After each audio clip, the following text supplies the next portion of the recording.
I see too many women untie the knot. Like, so here's a hill that I'll die on, before I wrap this up to sort of give you a little bit more of an idea. It grinds my gears over and over again when I see a good man that's good at being a man, that's high value, he's handsome, successful, resourceful. He nails it. He does everything right. But he fucked up and he banged the secretary, or he screwed up and he banged some gal while he was on a, I don't know, physician's conference or a lawyer's conference, out of town or something like that. And she finds out about it. And then she wants to go and divorce that guy because she thinks that she can do better. And it's like, if the dude's in love with you, you have a family, he loves all of that. He shows up for the vacations. He's showing up for, again, the holidays, the Christmas, the summer vacation, all that sort of stuff. Like, really, you're going to divorce one of the guys in the top shelf, the top 5% of men. You're going to divorce him because you think you can do better. You think you can find, like, there's three things that all women want. It's a handsome man, a loyal man, and a rich man. Like, those would be the main things if you want to, like, just boil it down to those things. Pick a couple of those, because you're not going to get all three, right? Because if he's handsome and rich, he's probably not going to be loyal, right? If he's handsome and loyal, he's probably not going to be rich. If he's rich and loyal, he's not going to be handsome, right? So pick your fucking poison and stop being so difficult with men, because men and women are not the same. We think and act differently. We think the reasons for jealousy are different. The reasons for cheating, it's different. Men cheat, women betray. Women fall in love with the guy when they step out. They're ready to leave. They want a monkey branch and go to the next relationship when they step out on a guy. It's very rare that you'll see a woman that's like, oh, I just had some casual sex, but I still love my husband and my family, and nothing's going to change and blah, blah, blah. It doesn't work that way. But hey, you go, girl. You listen to Lizzo and all the other crap that you hear on the radio, singing some songs, some Taylor Swift crap. I mean, Taylor Swift's a funny example. I shared it on social media once. If you Google it, like, how many boyfriends has Taylor Swift had? It's something like, I don't know, 19 or 20. And that doesn't account for all the one night stands, the short-term relationships, the friends with benefits that she's had. And every single one of her songs is complaining about a guy or some guy that, did her wrong or cheated on her or some shit like that. And it's like, good luck locking down everything you want from one man. They're all on the top shelf. They're all the same sort of guy. You all want to chase him down. We talk about hypergamy.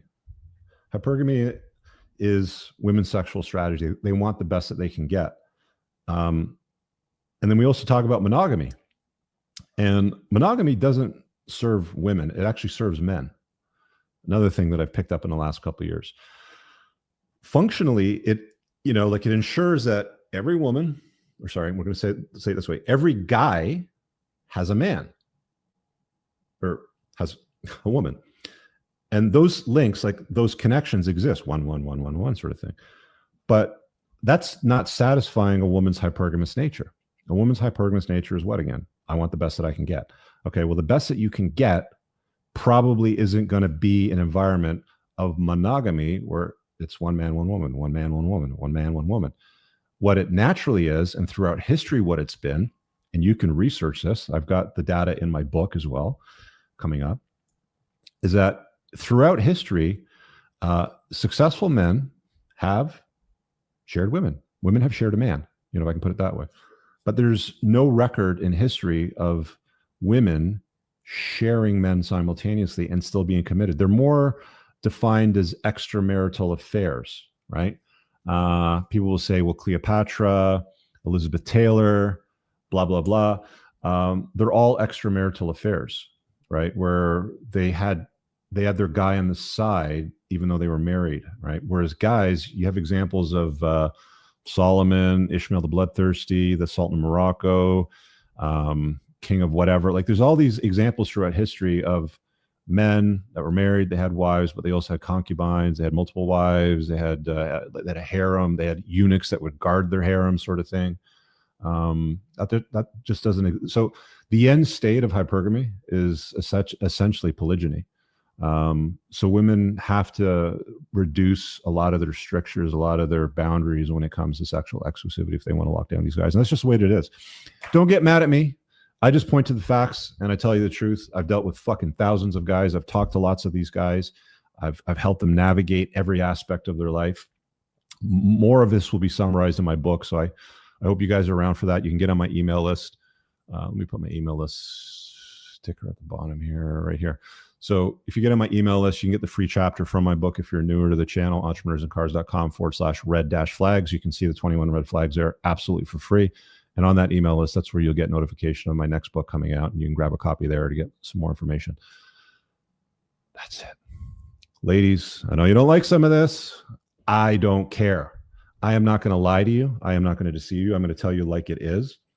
And that's just the way it is. You want to get better results out of life? Watch this video. Watch it again. Send it to your girlfriends. Send it to your sisters. Send it to your gal friends if you have them. It doesn't matter. Being a lot more intentional, purposeful, and realizing very early, as early on as you possibly can, that you can't squander away your youth and beauty, because that's what top shelf men want. They want youth and beauty. That's the other thing too. I see a lot of women like, I'm not going to date older than me. I'm not going to date 5 years older than me. Look, if you're sitting in the right headspace and you're going through all this and you're nodding your head right now and you're like 24 years old or something like that, and you're like, yep, all makes sense. Got it. The guy that you're looking to attract in law, he's probably not 24 years old. I hate to tell you. He's probably older. He could be even a lot older. So that's another area where women should probably relax a lot of their boundaries and strictures when it comes to guys, is realize that men peak later on in life.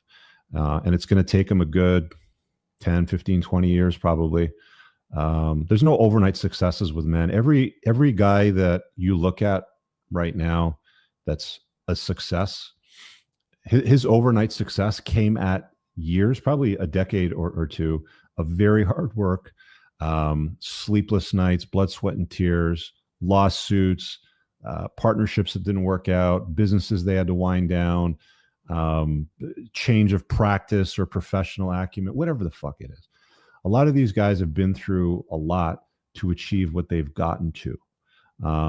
So it's probably not likely that you're going to find exactly what you're looking for with the long laundry list of shit that you're after at your age bracket. You're probably going to have to go older than you. All right, guys, I really hope that you enjoyed that clip. If you want to check out the full-length podcast episode, you can find that right over here. Also, make sure you visit my website over here where you'll find my supplements, the opportunity to book me privately one-on-one for coaching, and most importantly, my new School of Unplugging, which you'll find on the courses tab. Newer to the channel, hit subscribe.